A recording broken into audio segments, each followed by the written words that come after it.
नमस्कार दोस्तों, ocean network में आपका स्वागत है। आइए सबसे पहले एक क्लिप सुन लेते हैं, ताकि आपको अंदाजा हो जाए कि ये जो तथाकथित किसान आंदोलन है, इसके पीछे कौन लोग हैं, चाहते क्या हैं और ठीक लोकसभा चुनाव से पहले ये दिल्ली की दौड़ कैसे शुरू हो गई पंजाब से। और केवल पंजाब में ही किसान रहते हैं क्या? इस देश के दूसरे हिस्सों में किसान नहीं रहते हैं? बाकी राज्यों में जो किसान खेती कर रहे हैं, उनकी कोई समस्या नहीं है। सबसे ज़्यादा समस्याओं से यही लोग घिरे हुए हैं। तो इस पर आएँगे, लेकिन ज़रा इस क्लिप को सुनिए कि ये कह क्या रहे हैं। ये दल्ले हैं और बात भी कुछ वैसी ही कर रहे हैं, जैसे किसी के भेजे हुए हों या सुपारी देकर के इनको दिल्ली भेजा जा रहा हो कि जाओ इस मिशन को पूरा करो। ये कौन-सा मिशन है, इस पर भी बात करेंगे। पर पहले ज़रा ये क्लिप सुनिए, आपको समझ में आएगा कि ये सब हज़ारों की संख्या में और नए-नए ट्रैक्टर्स 50-50, 60-60 लाख की गाड़ियों में और ट्रैक्टर्स पर भी कम से कम डेढ़-डेढ़, 2-2 लाख के तो म्यूज़िक सिस्टम लगे हुए हैं। ये सामान्य किसान तो हो नहीं सकते हैं। ये कौन है? इनकी शिनाख्त करना बहुत ज़रूरी था और इस बार कर ली गई है। सेंटर के द्वारा भी, हरियाणा सरकार के द्वारा भी। और यही वजह है कि शंभू बॉर्डर से और जो दूसरे बॉर्डर्स हैं, उनसे आगे बढ़ने नहीं दिया जा रहा है इन लोगों को। सुनते हैं इस क्लिप में ये क्या कह रहे हैं। ਬਹੁਤ ਮੰਦਰ ਦੇ ਕਰਕੇ ਉੱਪਰ ਚੜ ਗਿਆ ਉਹ ਨੁਕਸਾਨ ਉਹ ਇਹਦਾ ਗ੍ਰਾਫ ਡਾਊਨ ਕਿਵੇਂ ਆ ਸਕਦਾ ਹੈ ਮੈਂ ਬਹੁਤ ਵਾਰੀ ਜਦੋਂ ਮੈਂ ਪਿੰਡਾਂ ਦੇ ਵਿੱਚ ਤਿਆਰੀਆਂ ਕਰਾਉਂਦਾ ਫਿਰਦਾ ਸੀ ਬਹੁਤ ਵਾਰੀ ਲੋਕਾਂ ਨੂੰ ਇਹ ਕਹਿੰਦਾ ਸੀ ਕਿ ਮੌਕਾ ਬੜਾ ਥੋੜਾ ਹੈ ਗ੍ਰਾਫ ਉਹਦਾ ਬੜਾ ਉੱਚਾ ਚੜਿਆ ਹੋਇਆ ਦਿਨ ਸਾਡੇ ਕੋਲੇ ਥੋੜੇ ਆ ਕੀ ਅਸੀਂ ਇਹਨੇ ਥੋੜੇ ਦਿਨਾਂ ਦੇ ਵਿੱਚ ਗ੍ਰਾਫ ਇਹਦਾ ਡਾਊਨ ਕਰ ਲਾਂਗੇ। सुना आपने? फिर से सुनिए, फिर मैं बताता हूं कि ये कह क्या रहे हैं। ਬਹੁਤ ਮੰਦਰ ਦੇ ਕਰਕੇ ਉੱਪਰ ਚੜ ਗਿਆ ਉਹ ਨੁਕਸਾਨ ਉਹ ਇਹਦਾ ਗ੍ਰਾਫ ਡਾਊਨ ਕਿਵੇਂ ਆ ਸਕਦਾ ਹੈ ਮੈਂ ਬਹੁਤ ਵਾਰੀ ਜਦੋਂ ਮੈਂ ਪਿੰਡਾਂ ਦੇ ਵਿੱਚ ਤਿਆਰੀਆਂ ਕਰਾਉਂਦਾ ਫਿਰਦਾ ਸੀ ਬਹੁਤ ਵਾਰੀ ਲੋਕਾਂ ਨੂੰ ਇਹ ਕਹਿੰਦਾ ਸੀ ਕਿ ਮੌਕਾ ਬੜਾ ਥੋੜਾ ਹੈ ਗ੍ਰਾਫ ਉਹਦਾ ਬੜਾ ਉੱਚਾ ਚੜਿਆ ਹੋਇਆ ਦਿਨ ਸਾਡੇ ਕੋਲੇ ਥੋੜੇ ਆ ਕੀ ਅਸੀਂ ਇਹਨੇ ਥੋੜੇ ਦਿਨਾਂ ਦੇ ਵਿੱਚ ਗ੍ਰਾਫ ਇਹਦਾ ਡਾਊਨ ਕਰ ਲਾਂਗੇ। इस मंदिर की वजह से, मतलब राम मंदिर की वजह से, और अब तो केवल राम मंदिर नहीं, अब तो अबू धाबी में भी स्वामी नारायण का जो भव्य और दिव्य मंदिर बना है, उसका उद्घाटन भी प्रधानमंत्री नरेंद्र मोदी ने एक ही दिन पहले किया है जाकर के। तो जो सनातनी हैं वो पूरी तरीके से एकजुट हो गए हैं प्रधानमंत्री नरेंद्र मोदी के पीछे। और ये जो राम मंदिर की भी लहर है और मोदी की भी लहर है, और विदेशों में भी जिस तरीके से, खास तौर से जो इस्लामिक कंट्रीज हैं, वहां भी जिस तरीके से नरेंद्र मोदी को सम्मान मिल रहा है, तो मोदी को लेकर के जो मोदी विरोधी हैं और जिनको मोदी की लोकप्रियता से डर लगता है, जो कांपते हैं अंदर से लेकर के और बाहर तक, उनके लिए तो चूंकि लोकसभा चुनाव एक दिन सिर सिर पर है, तो कैसे मोदी की लोकप्रियता कम की जाए। क्योंकि मोदी की अगर लोकप्रियता चरम पर रहेगी, जैसा कि ये सज्जन भी कह रहे हैं कि मोदी की लोकप्रियता मंदिर की वजह से बिल्कुल ऊपर चली गई है, चरम पर है और हमारे पास समय कम है, तो कैसे इसको नीचे लाया जाए, इसके लिए ये लोग पंजाब से भेजे जा रहे हैं या पंजाब से चले हैं, ताकि दिल्ली में आकर के कुछ ऐसा कारनामा किया जाए, कुछ ऐसे टकराव के हालात पैदा किए जाएं कि 10, 20, 50 लोग काम आ जाएं, यानी मारे जाएं, और उसके बाद जो है पूरे देश के किसानों को लामबंद किया जाए मोदी सरकार के खिलाफ, भारतीय जनता पार्टी के खिलाफ। साजिश तो है ये। बाकी ये जो खबरें आ रही हैं कि जी चंडीगढ़ में तीसरे दौर की बातचीत शुरू हो रही है, 3 मंत्री फिर से पहुंच गए हैं, इन किसान संगठनों के प्रतिनिधि और नेता भी पहुंच रहे हैं। जरा याद करिए, वो जो 13 महीने का तथाकथित आंदोलन चला था दिल्ली में, उस दौरान कितनी बैठकें हुई थी सेंट्रल गवर्नमेंट के मिनिस्टर्स के और इन लोगों के बीच में? 21-22 दौर की बातचीत हुई थी और सेंट्रल गवर्नमेंट जो है वो सुप्रीम कोर्ट भी गई थी कि भाई ये लोग जो हैं यहाँ इकट्ठा हो गए हैं, इससे जो जनजीवन है, जो लोगों के जो मौलिक अधिकार हैं, जो मानव अधिकार हैं, वो प्रभावित हो रहे हैं। लेकिन सुप्रीम कोर्ट ने भी जैसे कान में तेल डाल लिया हो, कोई सुनवाई नहीं हो रही थी। 13 महीने तक दिल्ली को जाम करके रखा और ऐसे कई मौके आए जब इन्होंने सेंटर को, दिल्ली पुलिस को, होम मिनिस्ट्री को उकसाने और भड़काने की पूरी कोशिश की थी। कई ऐसे वाकये हुए थे जब टकराव हो सकता था और ये लोग चाहते भी यही थे। ये सब योगेंद्र यादव का बयान सुना था आपने बाद में? कितनी बेशर्मी के साथ वो किसी टेलीविजन चैनल को ये बयान दे रहे थे कि भाई पिच तो हमने तैयार कर दी थी, वो तो उत्तर प्रदेश में अखिलेश यादव बैटिंग नहीं कर पाए, तो इसमें हमारा क्या कसूर है? क्या हम ही उनके लिए जाकर के बैटिंग करते? यानी ये बार-बार जो दिल्ली का रुख कर रहे हैं और खास तौर से ये जो आंदोलन जीवी हैं, जो सुपारी लेकर के अलग-अलग पॉलिटिकल पार्टियों के लिए पिच तैयार करने में लगे हुए हैं, इनसे बहुत सख्ती के साथ निपटने का समय है ये। और इस बार तो वाक़ई जो हरियाणा सरकार ने, हरियाणा पुलिस ने काम किया है, उसको सैल्यूट किया जाना चाहिए। और हरियाणा सरकार तो पिछली बार भी थी, यही मुख्यमंत्री थे, यही हरियाणा की पुलिस थी। पिछली बार तो उसने कोई ऐसा इनको रोकने का प्रयास नहीं किया, तो इसकी वजह थी। शायद सेंटर को, यानी होम मिनिस्ट्री को, अमित शाह को, प्रधानमंत्री नरेंद्र मोदी को और एनएसए अजित डोभाल को इस बात का आइडिया नहीं था कि ये लोग इतने लंबे समय के लिए दिल्ली में डेरे डालेंगे और देश विदेश में सरकार को बदनाम करेंगे और इनको देश के भीतर से भी, यानी पॉलिटिकल पार्टियों की तरफ से भी और विदेशों से भी इतनी जबरदस्त फंडिंग होगी कि ये 13 महीने तक अपने काम काज छोड़ करके, किसान है कि नहीं है, ये तो डे वन से मैं इस पर एक सवाल खड़ा करता रहा हूं, क्योंकि जो भारत का आम किसान है उसके पास तो मरने की फुर्सत नहीं है भाई। वो अपने खेतों में लगा रहता है, उसके डे बाय डे के काम ही इतने हैं कि वो कहाँ अपनी घर-बार, खेती-बाड़ी, बच्चे, इन सबको छोड़ करके और 13-13 महीने के लिए कहीं आकर के टेंटों में रहेगा। बारिश है, गर्मी है,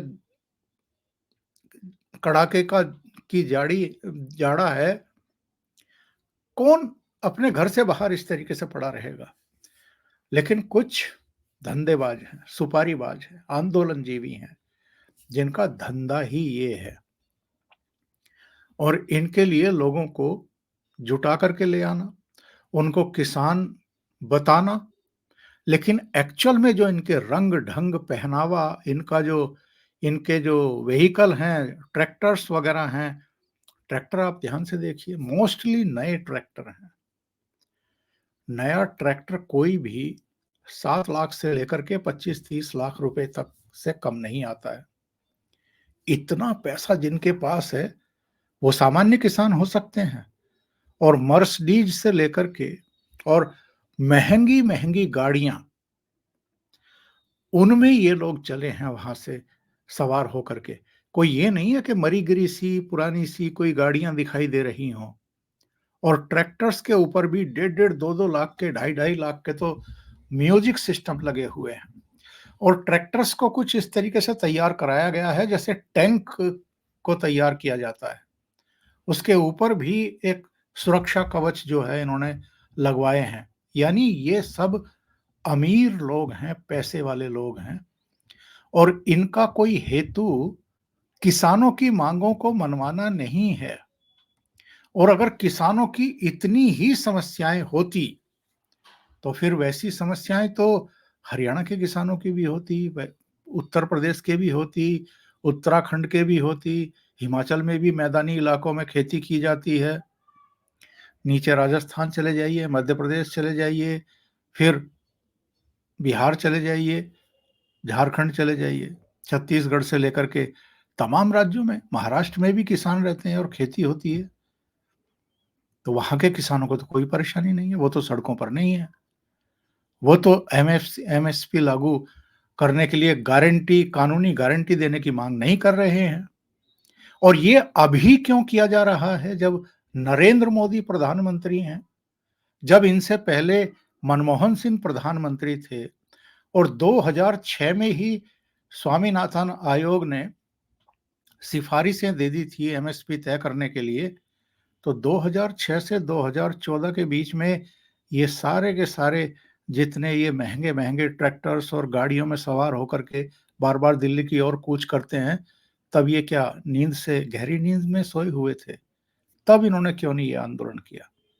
तो इसके पीछे विशुद्ध जो तरीका सोचने का तरीका है, जो रणनीति है, वो है कि किसी भी तरीके से प्रधानमंत्री नरेंद्र मोदी की छवि को मलिन किया जाए, उनकी लोकप्रियता को तहस-नहस किया जाए, उनको किसान विरोधी साबित किया जाए और जो आ रहा लोकसभा चुनाव है, उसमें जिन पार्टियों को ये डर लग रहा है कि मोदी की लोकप्रियता की वजह से इस बार पंजाब में भी भारतीय जनता पार्टी की सीटें 2-3 से बढ़कर के कहीं 5-7 ना हो जाएँ और उन्होंने जो ये पूरा डिज़ाइन किया है और जो पैसे की बंदरबांट हुई होगी, उसके बारे में तो हम केवल सोच सकते हैं।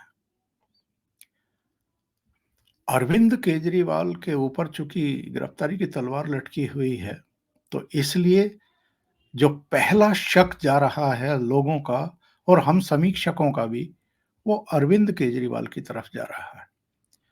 क्योंकि ये जो सरवन सिंह पंधेर करके इनका नेता है, वो माइक पर आकर के भारतीय जनता पार्टी के खिलाफ भी बयानबाजी कर रहा है।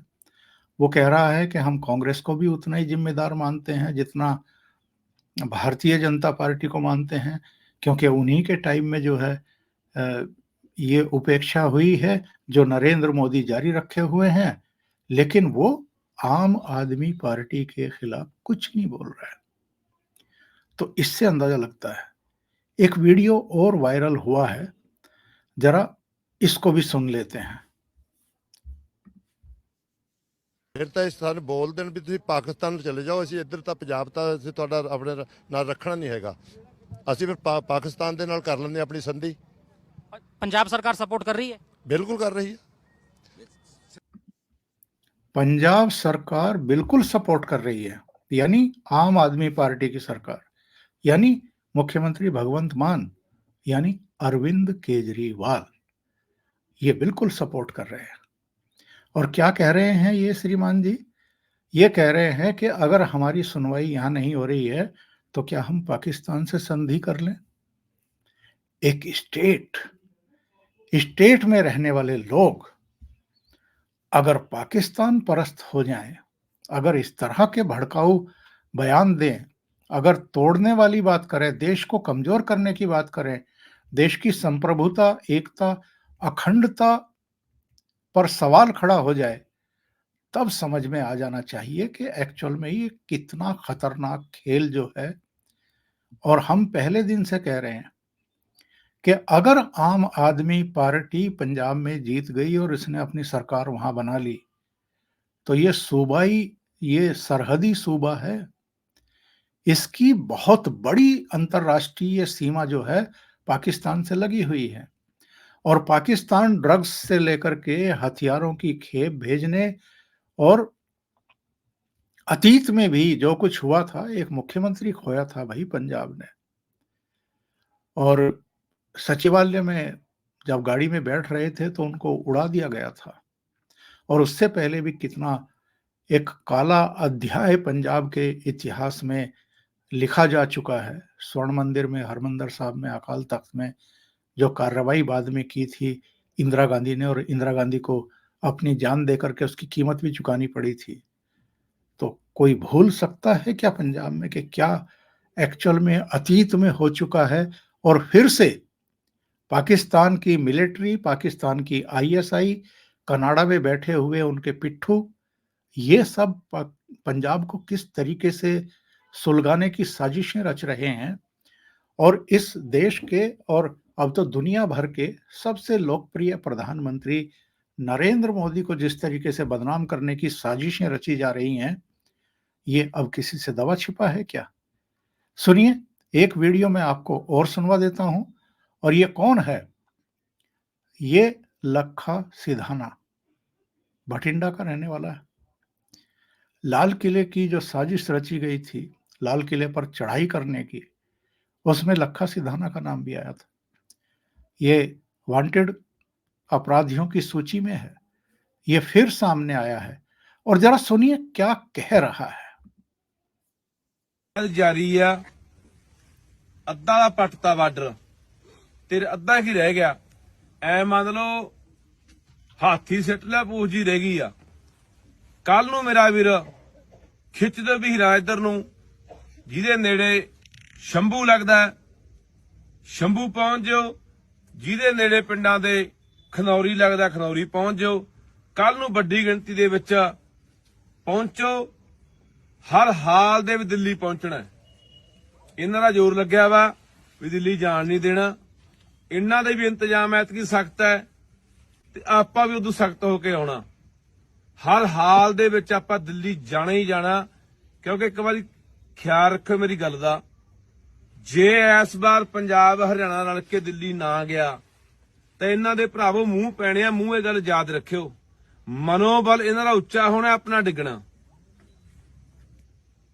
ਤੇ ਅੱਜ ਜਿਹੜੇ ਅਸੀਂ ਬੈਠੇ ਘਰਾਂ 'ਚ ਸੋਚੀ ਜਾਂਦੇ ਆ ਨਾ ਵੀ ਆਪਾਂ ਕੀ ਲੈਣਾ ਫਿਰ ਭੁੱਲ ਜਿਓ ਇਹਨਾਂ ਵਾਨੀਆਂ ਅਡਾਨੀਆਂ ਦੇ ਵੱਡੇ ਘਰਾਣਿਆਂ ਕੋਲੋਂ ਤੁਹਾਡੀਆਂ ਨਾ ਜ਼ਮੀਨਾਂ ਬਚਣ ਨਾ ਤੁਹਾਡਾ ਰੁਜ਼ਗਾਰ ਬਚੇ ਤੁਹਾਡੇ ਪੱਲੇ ਕੱਖ ਨਹੀਂ ਰਹਿਣਾ ਮੇਰੀ ਗੱਲ ਚੇਤੇ ਰੱਖਿਓ ਜੇ ਆਪਾਂ ਅੱਜ ਵੀ ਨਾ ਉੱਠ ਕੇ ਆਪਣੇ ਬਜ਼ੁਰਗਾਂ ਦੇ ਨਾਲ ਆਪਣੇ ਨੌਜਵਾਨ ਭਰਾਵਾਂ ਦੇ ਨਾਲ ਨਾ ਖੜੇ ਤਾਂ ਅਫਵਾਹਾਂ ਬਹੁਤ ਫੈਲਾਈ ਜਾਂਦੇ ਆ ਅੱਜ 4 ਜੀ ਇੱਥੇ ਕਿਸਾਨ ਸ਼ਹੀਦ ਹੋ ਗਏ ਜੀ ਮਾਰੇ ਗਏ ਜੀ ਸ਼ੰਭੂ ਤੇ ਕੁਝ ਨਹੀਂ ਹੋਇਆ ਬਾਈ सट्टां बहुत दे लगियां ने यही आही कुछ हो रहा ना जिहड़ी गल आपां बार-बार करदे आ कि दिल्ली सानू बार-बार जख्म दिंदी आ अज लत्तां भी टुੱਟੀਆਂ ने बहुत बंदे तुसीं वीडियो देख लिया होणगीਆਂ रबड़ दीयां गोलियां मारियां गईयां अथरू गैस भी मारी गई डांगां नाल लोकां दीयां लत्तां तोड़ीਆਂ गईयां कुੱਟ के सूए भी मारे गए आ ट्रैक्टरां दे विच जाने मैं कहना कोई कसर छड्डी नहीं अज कई पत्रकार भी जख्मी होए आ सो पर कोई गल नहीं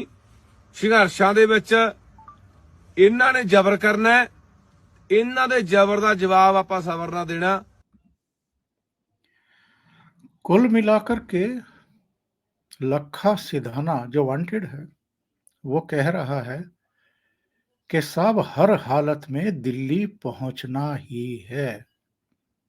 बड़ी लारी मतलब बसों में सवार होकर के या ट्रकों में सवार होकर के ही सही किसी भी तरीके से खनौरी बॉर्डर से शंभू बॉर्डर से पैदल निकल जाओ कैसे भी निकल जाओ पर दिल्ली पहुंच जाओ और इस बार अगर दिल्ली नहीं पहुंचे तो इनका मनोबल बढ़ जाएगा हमारी खेती बाड़ी सब छिन जाएगी हमारी जमीनें छिन जाएंगी मतलब किस तरीके से वो भड़काने की कोशिश कर रहा है और दिल्ली पहुंचने के पीछे क्या मकसद है ये खेती बाड़ी की बात नहीं कर रहा है ये बाकी चीजों की बात नहीं कर रहा है बेरोजगारी और दूसरी चीजें तो ये आज से नहीं 1960 से 1950 से लगातार यही इनका स्यापा चल रहा है आंदोलनकारियों का लेकिन इनकी जो भाषा है ये जिस तरीके से लोगों को भड़का रहे हैं हर हालत में दिल्ली पहुंचने की बात कर रहे हैं इसके पीछे की इनकी मंशा क्या है एक और मैं आपको ऑडियो सुनवाता हूं और ये मैं आपको दिखा भी देता हूं इसके हाथ में एक हथौड़ा है बड़ा सा और ये कैमरे पर उसे शो कर रहा है और नरेंद्र मोदी के बारे में किस तरह की बातें कर रहा है जरा सुनिए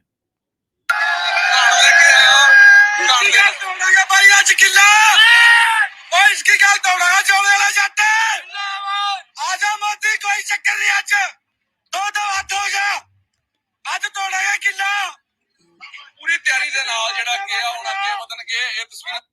आज तोड़ेंगे किला, आजा मोदी, कर लेते हैं तेरे साथ दो दो हाथ। इस पे वैसे मैं अलग से एक वीडियो बना करके बताऊंगा कि एक्चुअल में मोदी की सरकार ने पिछले 10 साल में भारत के किसानों के लिए जितना किया है, उतना तो इससे पहले की जितनी भी 65-70 साल में सरकारें रही हैं, इतना किसी ने नहीं किया। इसके बावजूद अगर पंजाब से ये बार बार भेजे जा रहे हैं, तो इनके पीछे कौन है, इनका मकसद क्या है, साजिश क्या है, इसका भंडाफोड़ होना बहुत जरूरी था। और अब एक एक करके ये लोग खुद अपने मुंह से ही बक रहे हैं। वरना ये जो मैंने वीडियो आपको सुनवाया था कि मोदी की लोकप्रियता को बहुत नीचे लाना जरूरी है, क्योंकि राम मंदिर की वजह से उनकी लोकप्रियता इस समय चरम पर है और समय हमारे पास कम है। यानी बहुत जल्दबाजी में है कि कोई ऐसी घटना कर दी जाए चुनाव से पहले ताकि नरेंद्र मोदी को बदनाम किया जा सके। इसको एक बार फिर से सुनिए जरा। ਬਹੁਤ ਮੰਦਰ ਦੇ ਕਰਕੇ ਉੱਪਰ ਚੜ ਗਿਆ ਉਹ ਨੁਕਸਾਨ ਉਹ ਇਹਦਾ ਗ੍ਰਾਫ ਡਾਊਨ ਕਿਵੇਂ ਆ ਸਕਦਾ ਹੈ। ਮੈਂ ਬਹੁਤ ਵਾਰੀ ਜਦੋਂ ਮੈਂ ਪਿੰਡਾਂ ਦੇ ਵਿੱਚ ਤਿਆਰੀਆਂ ਕਰਾਉਂਦਾ ਫਿਰਦਾ ਸੀ, ਬਹੁਤ ਵਾਰੀ ਲੋਕਾਂ ਨੂੰ ਇਹ ਕਹਿੰਦਾ ਸੀ ਕਿ ਮੌਕਾ ਬੜਾ ਥੋੜਾ ਹੈ, ਗ੍ਰਾਫ ਉਹਦਾ ਬੜਾ ਉੱਚਾ ਚੜਿਆ ਹੋਇਆ, ਦਿਨ ਸਾਡੇ ਕੋਲੇ ਥੋੜੇ ਆ। ਕੀ ਅਸੀਂ ਇਹਨੇ ਥੋੜੇ ਦਿਨਾਂ ਦੇ ਵਿੱਚ ਗ੍ਰਾਫ ਇਹਦਾ ਡਾਊਨ ਕਰ ਲਾਂਗੇ? थोड़े समय के दरमियान ही तो उनका लोकप्रियता का ग्राफ जो है वो डाउन करना है। तो किसानों की कोई मांग नहीं है, ये कोई किसान नहीं है, ये कोई किसानों का आंदोलन नहीं है। इनका मकसद क्या है, बस यही मुझे आपको समझाना था। अभी के लिए इतना ही। बहुत बहुत धन्यवाद। अगर आपको ये चैनल और इसके कंटेंट पसंद आ रहे हैं तो लाइक करें, कमेंट करें, वीडियो को शेयर भी करें। अभी तक अगर आपने ये चैनल सब्सक्राइब नहीं किया था तो जरूर कर लें।